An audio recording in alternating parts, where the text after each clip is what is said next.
Welcome to Judith Hoag, Goddess on Fire, the place where I am continuing my 30th anniversary Teenage Mutant Ninja Turtles cast and crew live event party reunion. And I am so freaking excited today because I have two people who I love very much. I have Ernie Reyes Jr., AKA KENO, and Kenn Scott, AKA Raphael, and they were stuntmen in the original 1990 movie. And I was a little late getting here because I've been chatting with you guys online, and let's see if they're here. They're here, they're in the Zoom room. I want to say hello to Kenn Scott. Hello, Judith. Hi, baby. Hi there. It is so awesome to be here with you again today. Thanks for having me on, and it's great to be here with Ern too, so it's great to see you guys. This is super exciting. I love, you know how special you are to me, and I love that you're here. I love that you're part of this series. It just means so much to me. So thank you for when I call, you pick up the phone and you say yes. And absolutely. I really appreciate that. And to Mr. Reyes Jr. Hi, baby. How are you? I am good. I am so good. I'm so glad you're here. I'm happy to be here. I always love seeing Kenn. And it's yeah. always to see Kenn.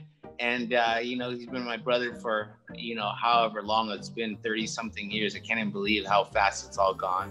The first time I met Ernie, I think he was probably maybe 10 years old. And we were at a karate tournament together somewhere. It might have been Atlanta, Georgia, the Battle of Atlanta or somewhere like that. But we met playing video games when we were both just kids. It was great. Oh, wow. So you guys go back. Judith. What's that? It's always great to see your face. Oh, thank you, sweetheart. It's always great to see. I get to hear your voice on the phone, but I don't always get to see your beautiful face. Although I follow you on Instagram, I follow Kenn, and everybody follow these guys. They have beautiful Instagram accounts and they have beautiful lives, and support and love them the way that I support and love them because they're great human beings. So this is interesting to me because I didn't know that you guys go back even farther than the movie. That you were, Ernie, you were 10 and you were what, 11, Kenn? I don't know. I think I'm just I'm a few years older than Ernie, but not too many. Yeah. But Ernie's a martial arts royalty. He was little Ernie Reyes Jr., the star of the West Coast demo team that his dad started at a San Jose way back when. And Ernie to me was, I mean, so impressive. We used to see him he was on the PKA karate scene, doing final demonstrations in the middle of the ring in front of huge crowds when he was just a kid. So I used to watch Ernie in awe.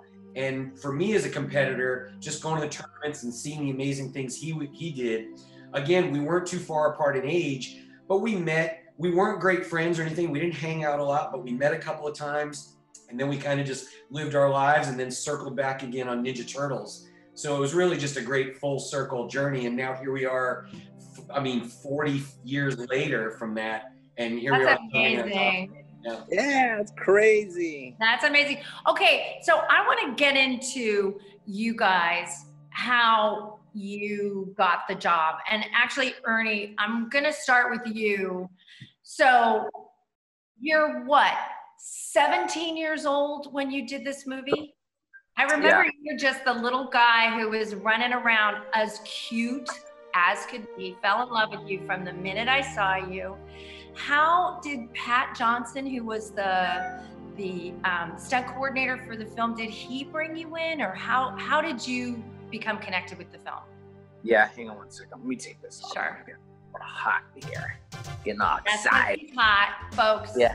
All the ladies watching. Yeah, and the gents. He's all hot. These They're both hot. If I could slide $1 into your waistband right now, Ernie, I would.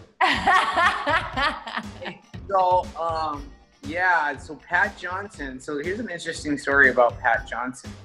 Pat Johnson is an old-time kind of martial arts legend. You know, he was somebody that used to judge me in my forms competition when I was 8 years old, prior to even getting involved in films and television.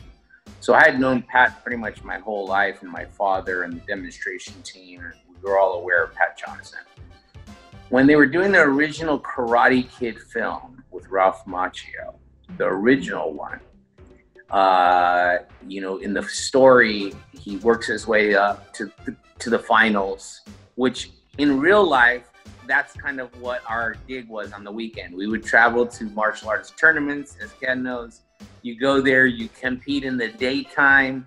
If you win during the day, you come back at nighttime for the finals, which now everybody who competed all day is now in the stands watching the final competitors battle it out to see who's going to become the grand champion, right? So in the Karate Kid story, he battles his way up to the nighttime finals. Normally what happens when the nighttime finals start is, you know, there's a demo that happens, right? To get the crowd all hyped up and excited, and then the competitions begin.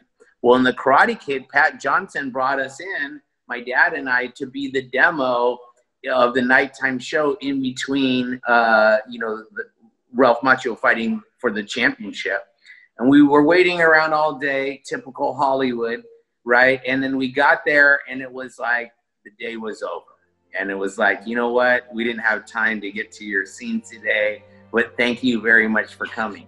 Now, this is way before I was in movies. I was like 8 years old. I was like, oh, but I didn't really care. Like, I was just like happy to be on a set and like seeing all of it. And it was cool. There was Ralph Macchio. There's cameras everywhere. It was like super cool. But I was also a competitor at that point, had my own life. So I was like, yeah, that's cool. Whatever. It was a fun day for me. You know what I mean? I didn't really want to do it anyways. Probably just more work, you know? Right. I'm like, shit, one more day without kicking and punching? All right, I'll take a break, you know? And so we never ended up doing it. And so, you know, how many years ago? That was like 10 years later. Pat calls me up. I remember I was in my dad's apartment in San Jose. He was still living in an apartment at that time. Pat Johnson called, whatever. Hey, want to see if you, hey, you want to do the Ninja Turtles, whatever. You know, we had 4 guys from Hong Kong. Everybody knows the story because I always tell it. You know, this was Golden Harvest, the production company that did all the Bruce Lee, Jackie Chan, Jet Li, and every other freaking kung fu movie in the 60s and 70s, right? Mm-hmm. They were the production side of it outside of all the different other components, right? Those were the people that I was aware of. Golden Harvest. I didn't know the executives at the time, but I knew Golden Harvest because Bruce Lee, every Bruce Lee movie had the thing. I was like, shit, this is like, we made it. They may not know this in Hollywood, but for me, Golden Harvest, I don't care. Yes. You know what I mean? But for the guys from Hong Kong, the Hong Kong stuntmen at that time, which was late 80s, were on a different level than Americans because there's no rules and regulations. It's just like, hey, so we're on the side of this building. You're going to jump off and land on your back with no pads. It's like, okay, good. We'll pay you a bowl of rice. And it's like, yeah. You know, that's like, we're going to circle back to this because I had a couple issues with that when we were shooting the movie, which actually also speaks to Kenn and how he ended up playing Raphael. So Kenn, how did you become part of the movie? Because you didn't quite have the same journey that Ernie had. No, and I'm going to talk fast. So Judith, just raise your hand if I go on too long. But basically, I'm going to try and catch everybody up. Ever since I was a kid doing martial arts at tournaments, I wanted to be an action hero in the movies. I wanted to be Jet Li, Bruce Lee, Jackie Chan, Chuck Norris, whatever. So I spent my whole life taking acting classes, doing karate, competing in tournaments just like Ernie, doing self-defense and choreography competitions. And I grew up in North Carolina, where they actually shot the Ninja Turtle movies. Right. So when they shot the original movies, they looked for a bunch of local North Carolina martial artists to play the foot soldiers, the ninjas that work for the Shredder. So I got hired originally to be one of those foot soldiers, and I was being paid $75 a day to be what they called a special abilities extra. And it was my job to work with Ernie and all the other stunt guys from Hong Kong, and under Pat Johnson's tutelage, we were supposed to get beat up by the turtles and make the turtles look great. Well, I was working away and trying to do my thing and trying to impress Pat Johnson and everybody else on set. And I was just trying to figure out, how can I get to the next level? I got to get my SAG card and I want to do all this great stuff. So I was figuring all these things out. And then one day they were shooting the scene where Raphael meets Casey Jones in Central Park. And Casey, played by Elliot, hits Raphael with a cricket bat that sends Raphael flying through the air and he lands headfirst into a trash can. Well, when they took a guy named Nam, who was the Hong Kong stunt guy that played Raphael, they dropped him headfirst into that trash can, and when he landed, the turtle head came down and broke his nose right here. So he couldn't wear the turtle head anymore. So the producers and the stunt coordinator were in a panic. They had to find somebody to do all the rest of the fighting and action for Raphael, or they were going to lose time and money looking for somebody new. So Pat Johnson came to me, and this is after I had already been the fellow chucker ninja in the scene and doing all the other foot things. In the credits, I'm actually known as Talkative Foot #2. And one of the reasons is I got to do the scene in the subway with you, Judith, but with your stunt double, where I beat up all the foot and rescued April O'Neil from that point. So this is the scene where Kenn got his big break.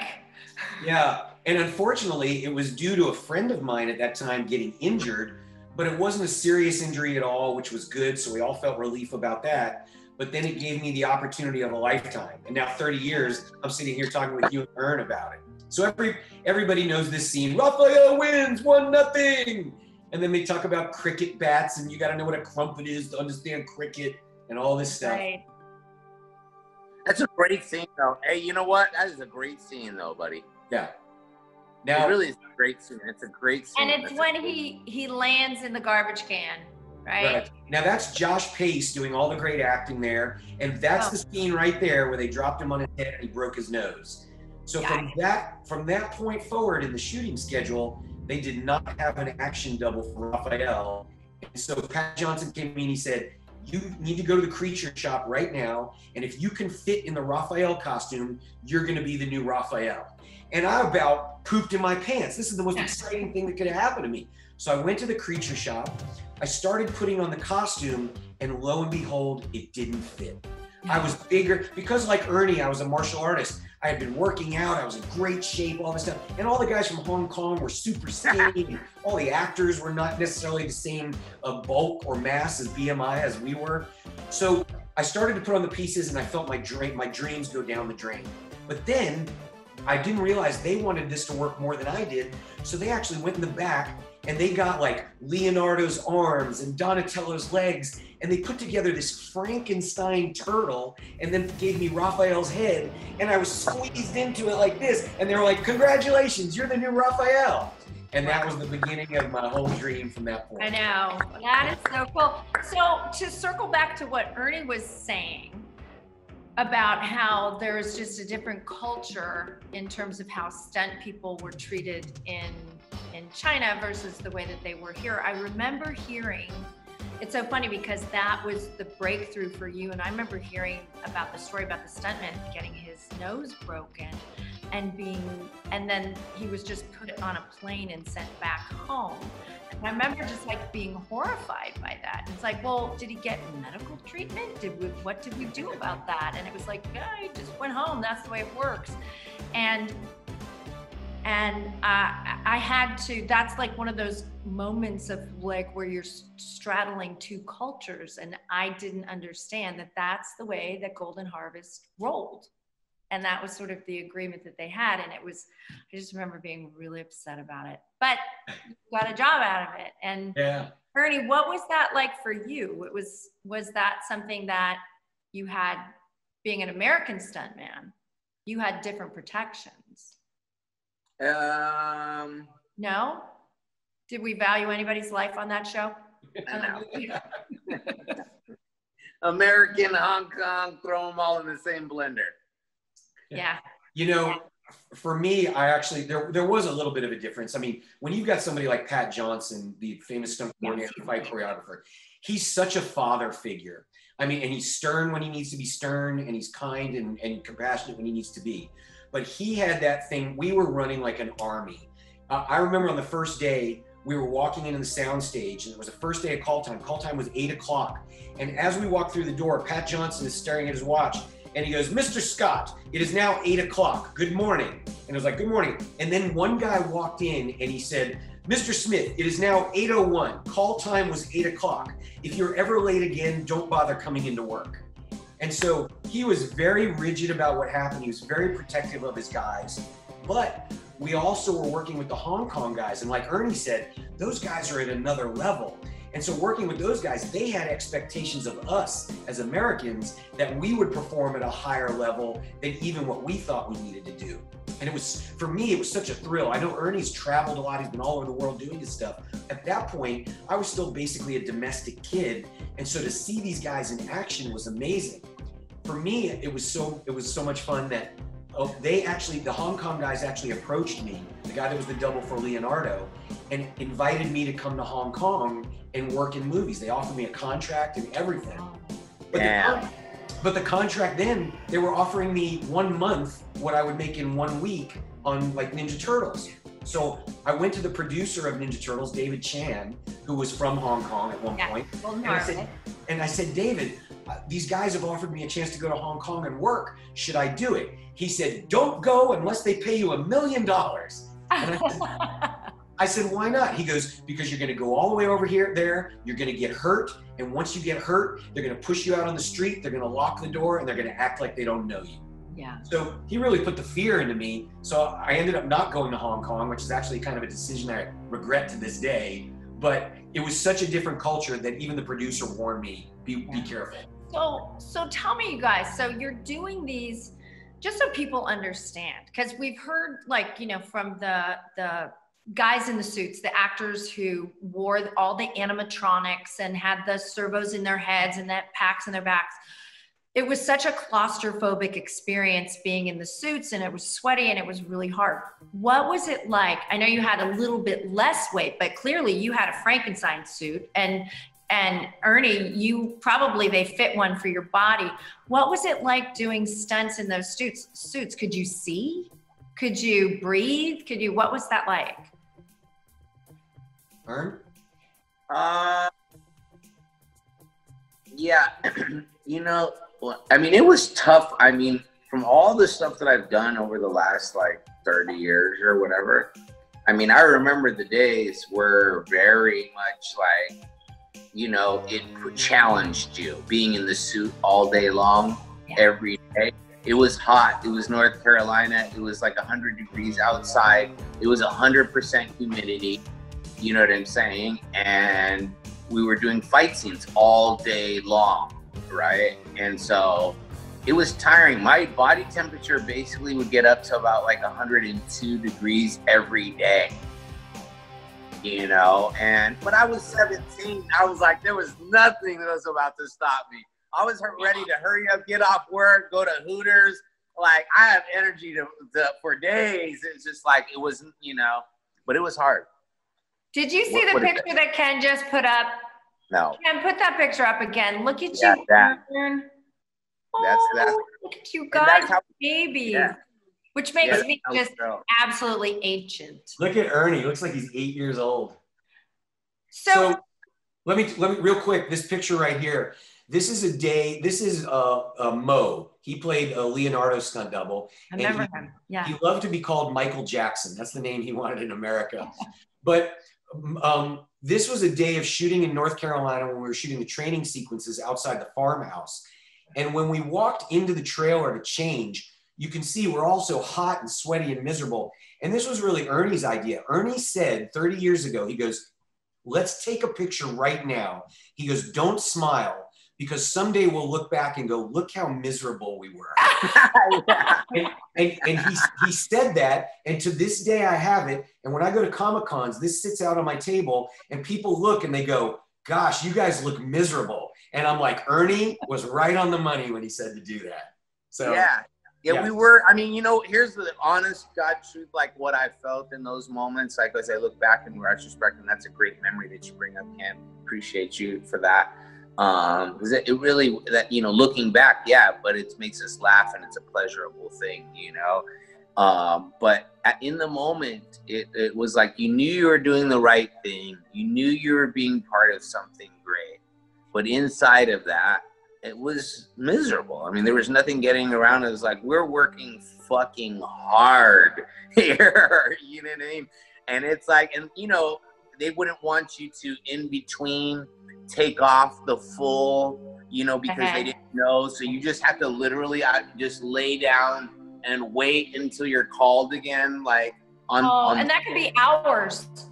Yeah, anywhere. You know, it was just like crazy. But that's an awesome memory. And you know, what I would do to have the youth, you know, that we had in that picture to face today's challenges. But you know, it's the same kind of thing.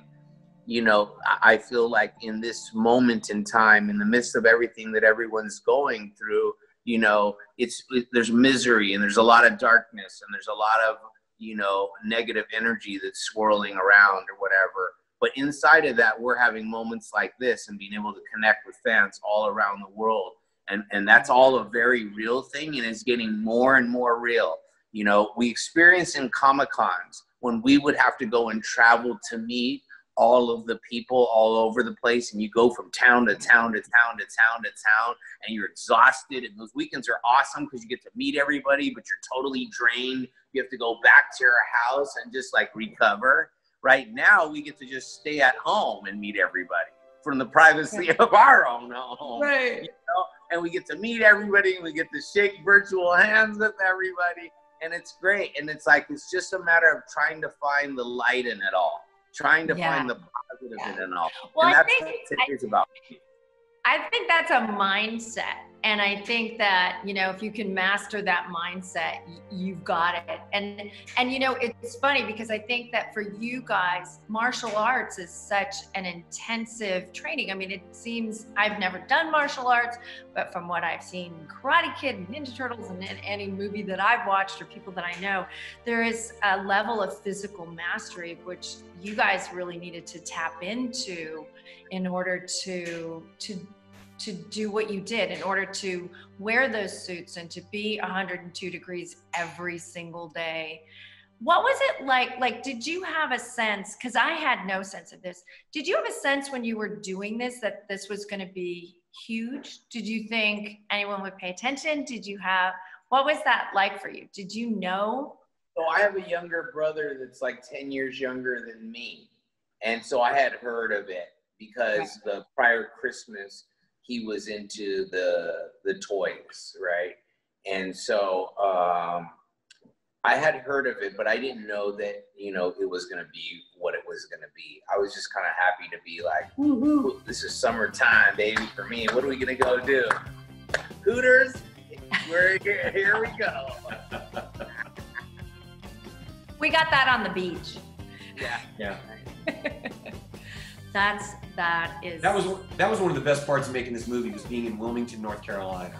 Being right there on the beach, hanging out. Again, Ernie's mentioned it a couple of times. Whenever most of the crew was off work, there was only a Hooters right next to the hotel where a lot of people were staying. So the whole crew would go and hang out there. And Ernie was always kind of like a little celebrity. He had his own little table, and he'd come in, he'd be doling out gifts to the ladies that worked there and everything.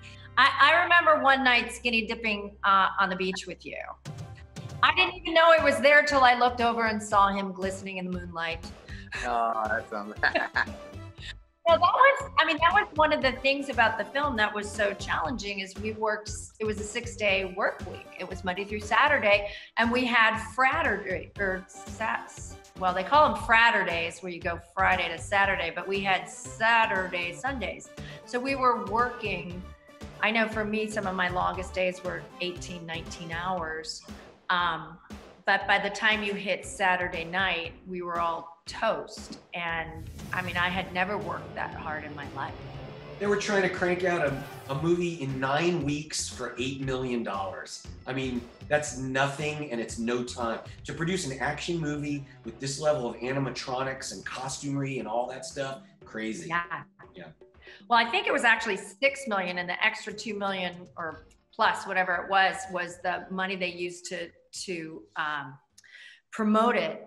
But I know that there are still pieces like that didn't quite make the movie, that visions that we didn't get to see. So maybe someday we'll get to see what those visions are. So what is your best, each of you, your best memory from shooting, best and worst? All right. My best answer is kind of super personal, in the sense that because my dream was to be an action hero, every step I took was like a whole new gates of heaven opening up. I started, you know, to get hired as a $75 a day extra. That was my very first job out of college, and I was hired to be a ninja.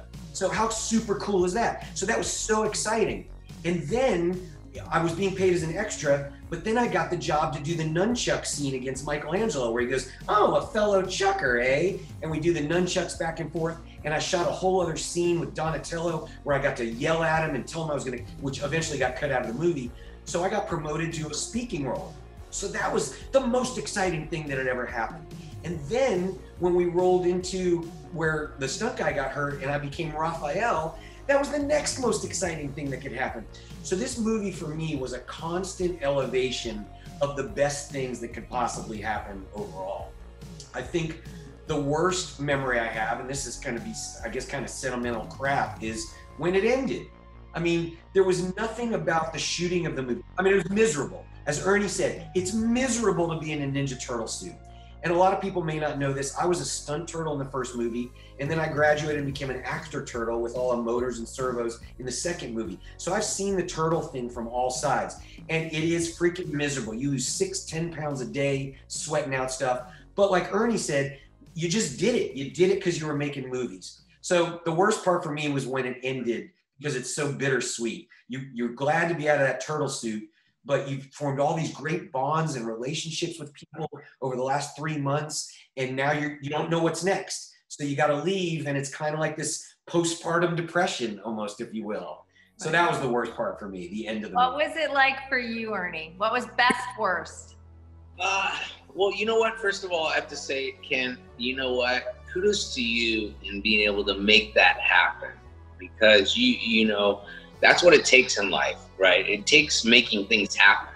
Things don't just happen to you, right? Even good karma that, you know, is done because there's some sort of deed that creates that thing that is unexpected, that comes into your life that, wow, but there was somewhere along the line, you know what I mean, you created that. And so to go, because I was there and I was young, and I was aware of Golden Harvest because that was like my filter at the time, which just translates into Bruce Lee, right? So it's like, okay, you got Bruce Lee, it's like, you know what I mean? This is the time basically to shine, to do your thing, to create the opportunity that you need in life to take you to the next step, right? You have to create that opportunity, right?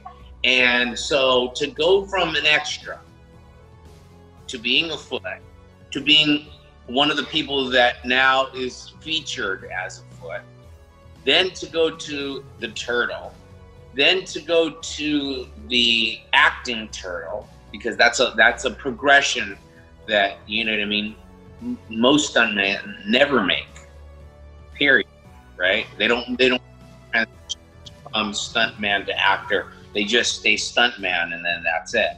And so to make that happen, you know, you should be proud of yourself, because it took the impressing of people, and there's a lot of things that go into his story behind the scenes, all the little pieces of puzzles and the handshakes and the pat and the spending extra and doing good and one take and this and that, and all that. It's not just a lucky thing, it's you like creating that and making that happen. And so kudos to you on that. I know he was answering a question about best and worst, but I want to throw the Mutual Admiration Society back on Ern. Do it. Because I was literally following Ernie's footsteps. Basically, I looked at Ernie, when I was an extra, Ernie was already a stunt turtle. And I kept saying to myself, I think I could do what those guys are doing. Not that I was better. I mean, again, Ernie and those Hong Kong guys, amazing martial artists, world-class level. But I was like, okay, I think I could do that. And then so I got the stunt job. Then when the second movie came around, I moved into acting position. Well, Ernie skipped that whole thing. Ernie went from being a stunt turtle to, in the second movie, he got cast as a human being, as KENO the pizza guy. And I was like, man, that's doing it.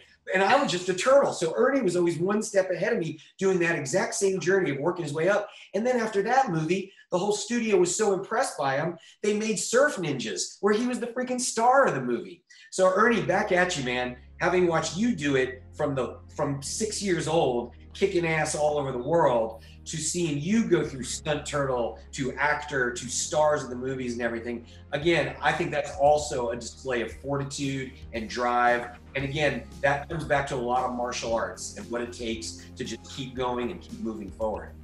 I appreciate that. That really was the whole sensation that I had, because I was young when I first got into films and television. And then it was like, okay, now I'm not, now there's nothing going on. And now here's my opportunity of a lifetime, right? And so that was clearly on my mind in the midst of Hooters.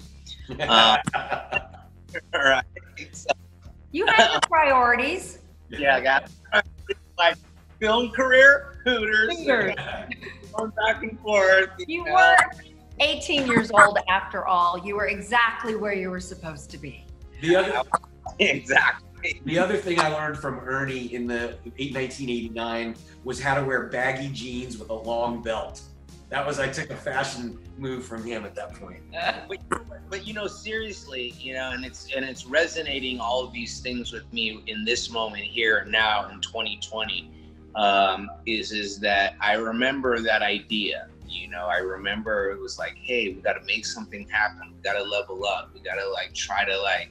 And you know, you don't have all the letdowns. You don't have all the painful experiences and traumas that happen after like you're just all having fun when you're making movies at the beach in Wilmington, North Carolina. And then it's like reality sets in 10 years later. You're like, fuck, you know? And so, you know, I'm at that position now where it's like in the midst of everything going on, it's about continuing on and making it happen. For me, the best part was knowing, hey, I was delivering the goods and I was around people that were all excelling. I knew that all the artists, from the puppeteers to the stuntmen to you, I remember seeing you for the first time and was like, damn, that's crazy, you know? And just that feeling that I had. And it was all a good feeling, you know what I mean? And that was the best part of making the movie. Not the money and what it became. It was the moment of making the movie, the whole summer. It was like the best summer ever. You know what I mean? You guys are very, you have a mindset that you started growing very, very young. That is about possibility, that's about growth, that's about expansion. And with you, Kenn, your mindset is also so positive. The way that you transformed your role in the movie and grew it and grew it and grew it. And then I would also love to talk, if you can hold up that book again and talk about your book. And, but also, I mean, you guys are just so inspiring. And I want the world to get to see more of you and that, because you both have really unique, rich stories to tell. Yeah, so well, again, thanks for having me here today. It's been awesome. I look forward to having more conversations with you in the near future and along Kenn as well.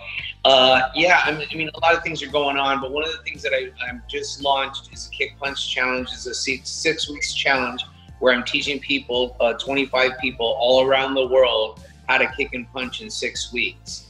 So if you ever want to do martial arts, I always thought about it. If you're a mom, if you're a dad, if you're an artist, if you're a blogger, if you're a gamer, if you're a cosplayer and you want to learn how to kick and punch, hit up your boy on social media. You know, I have people all around the world, from Ireland to Australia, Houston, Pennsylvania, and on and on and on.